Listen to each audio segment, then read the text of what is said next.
All right, we're live on LinkedIn. The Spark 10-minute live with Michelle Singh. Michelle has really been committed to equity. She's been committed to integrating technology purposefully. Why? To help break down barriers, because we know when kids have access to things together, it can break down barriers. And I'm just so happy she's here to join us today and give us some practical ways that we can spark more curiosity in our classrooms and bring equity to everyone. So I'm going to give a shout out to my girl, Michelle. So Hey. happy to have you here today. Hello, hello. Happy to be on here together. Yes. Let your light shine. So let's jump right in it because we only got 10 minutes. Um, you've observed a lot of classrooms, you've supported thousands of teachers. What I always like to start off with, what is one thing you feel is preventing curiosity flourishing in some classrooms or stifling it? Okay, so that's one thing. I would say that curiosity seems like an add-on for a lot of teachers. It's like something that you do a little extra. Okay, so I have my background is in gifted education, and a lot of the things I learned about creativity and curiosity and exploration and critical thinking was a part of those programs, that master's degree, not my English education degree per se, or not my education degree per se. And I feel like a lot of folks look at that level of thinking, that level of engagement as an extra. It's a nice to have if you can get to it outside of teaching the standards and curriculum and pacing guides and things like that. It's not a necessity. It's not a catalyst for creating culturally responsive spaces and access for students and opportunities for them to feel like they belong in that classroom setting. It should be naturally woven into every aspect of teaching. I think you hit the nail on the head. And I'm going to go back to like my mantra, and it's from Dan and um, the Heath brothers, and they wrote a book called Made to Stick. And they have this slogan. They basically said that the peaking of curiosity is the holy grail of teaching. So you Mm. just put it there. It's not extra. It is your mindset, and it is Mhm. essential. So that's the first thing. It's not extra. So thank you very much for that.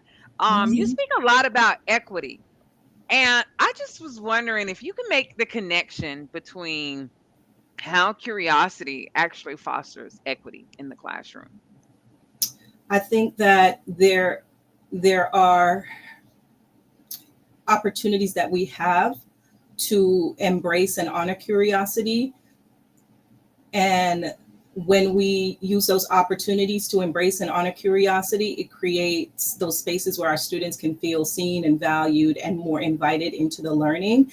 I think not taking advantage of, questioning is a missed opportunity for us. And that's when inequity can show up. It could be very subtle. It could be as subtle or as simple as who you choose to call on, what kind of questions student you ask students, and how you even receive their responses. Like it could be as simple as that. Do you take time to think about, like, are you calling on the student who's, I know this is like kind of surface, but it could be that simple. And it could be that simple for our unintentional biases to slip in those ways, when we are focusing on what we've been taught and the learning environments that we've been in, where like dominant cultural expectations are the norm, right? Like, how fast can you answer a question? Yes, How clear, that's how polished are your answers, right? And so we tend to go towards the kids that can do that rather than giving them time to, like, struggle through their answer so that they can get to the answer. Like, what is it that you prefer as a teacher in how students respond, and what message does that send to the students who can't raise their hand quick enough or who can't answer quick enough, right? Their confidence is going to erode over time. They're going to internalize that what they're thinking and what they even plan to say isn't valued, right? It's not a place for their voice, for their particular voice to flourish. And then they're the ones that are going to retreat. They're going to retreat. They're going to disengage.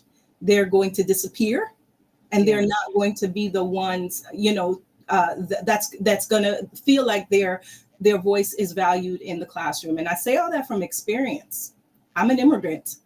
I didn't raise my hand to share ideas because I thought that my ideas were too much, or they were not relevant, or they were not right. Because coming from where I'm from, I saw things differently. I made different connections. I visualized things differently.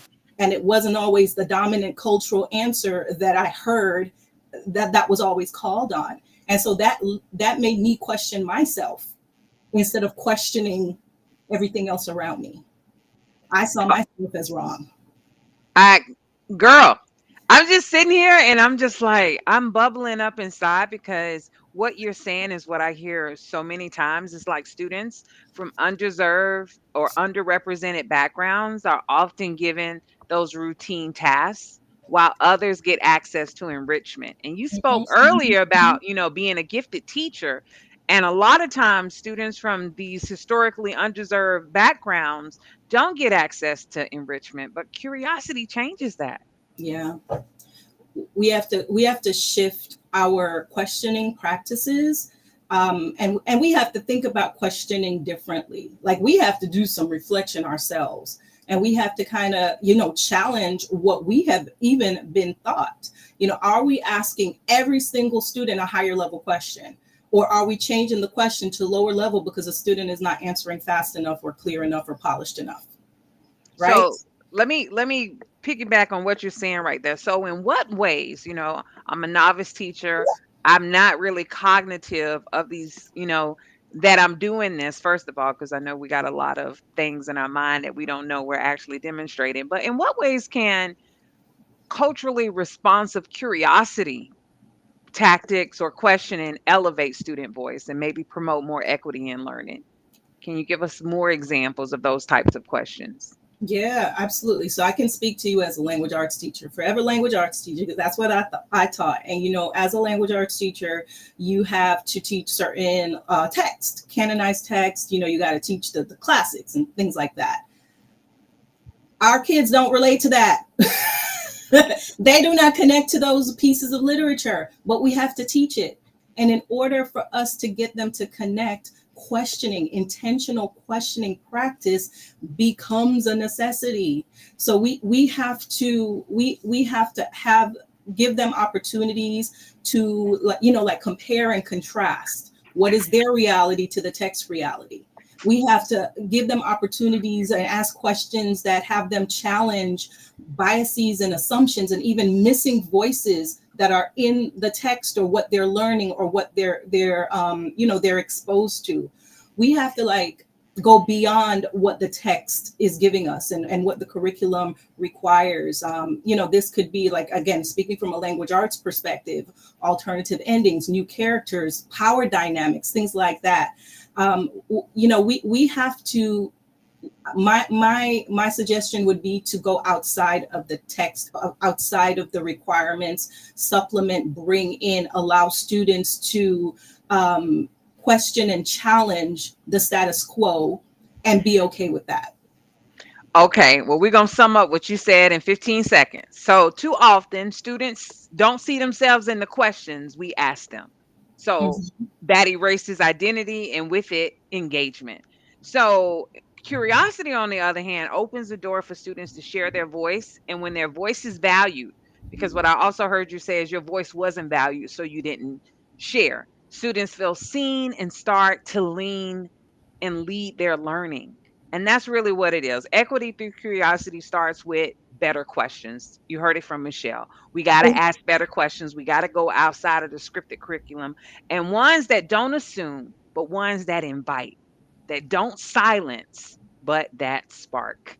Yeah. So we're getting ready for the Spark Curiosity EDU conference going down in Austin next month, June 19th through the 20th. Make sure you leave a comment below so we can direct message you a discount so you can attend, because we're going to be talking more about these things, but we're not just going to be talking about them. we need to know how to ask better questions. Like, how does this look? And we're going to be able to do that. So our 10 minutes are up. It's been a pleasure. We're going to end with a song from the upcoming Unleashing Curiosity soundtrack, and it's called Teaching with Joy. And we're going to see you guys next Wednesday as we continue to spark curiosity in 10 minutes. Okay. Let me hear this song. This one. Yeah, go ahead. We're going to play a little sample. It might seem distant what I'm about to say. Well, lesson plans pile up and you need a break. I'm just a teacher who still dreams each day, with the hope that I can make a change. By the way, remember why you started, remember why you care. Those little moments of trying for everywhere. A light bulb moment, a student's grateful smile. These are things that make it all worthwhile. Because I'm teaching, clap along if you see growth in every child in your room. Because I'm teaching, clap along if you feel purpose, this is your truth. Because I'm teaching, clap along if you know inspiration flows through you. Because I'm teaching, clap along if that's what you were born to do. Here come doubts now, testing this and that. Well, bring the challenges, I can handle that. Well, I should probably tell you I'll be just fine. Every struggle leads to growth in time, here's why. Because I'm teaching, clap along if you see growth in every child in your room. Because I'm teaching, clap along if you feel purpose, it's yours, your truth. Because I'm teaching. Well, we're just playing little samples over here. Again, those who attend the in-person conference are going to get access to all of these soundtrack music, original songs to help inspire you.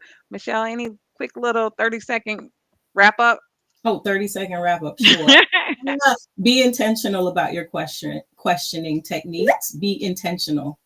And always think about whose ways of questioning are you validating in your classroom, and whose voices are you centering when you ask your questions.